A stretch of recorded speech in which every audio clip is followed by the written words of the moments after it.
O'sha paytda 15 yoshda edim. Umid ismli do'stim bor edi.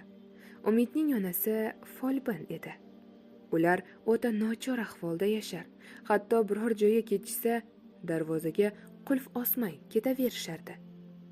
Onam yoshligimdan meni ogohlantirib, do'stingning uyiga hadeganda kiraverma deyar edilar. Bir kuni kechki payt do'stim mendan 2 kun avval olgan kitobimni olgani, ularning uyiga kirdim. Darvoza ochiq, chiroqlari o'chgan, lekin uy ichida kimlardir bor edi.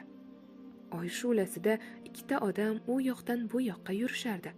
Men o'yladimki, ular uyda, lekin elektr tizimida biror bir muammo bor. Chiroqlari o'chib qolgan. Va asta-sekin uy eshigini ochdim. Ochdim-u dahshatdan qotib qoldim. Uy ichida ikkita qop-qora kiyim kiygan, tanasi insonniki-yu, yuzlari insonnikiga o'xshamas, ko'zlari qizil yonib turardi. Qo'llarida esa 3 ta nayzasi bor. Qurol bilan menga qarab turishardi. Qolganini esla olmayman.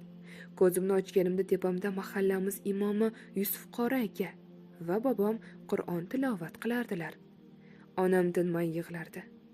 Keyin bilishimcha, Umidning onasi biror joyga ketadigan bo'lsa, o'zini odamlariga, ya'ni unga fol ochishda yordam beruvchi jinlarga uyni qo'riqlab turishini tayinlab ketar ekan.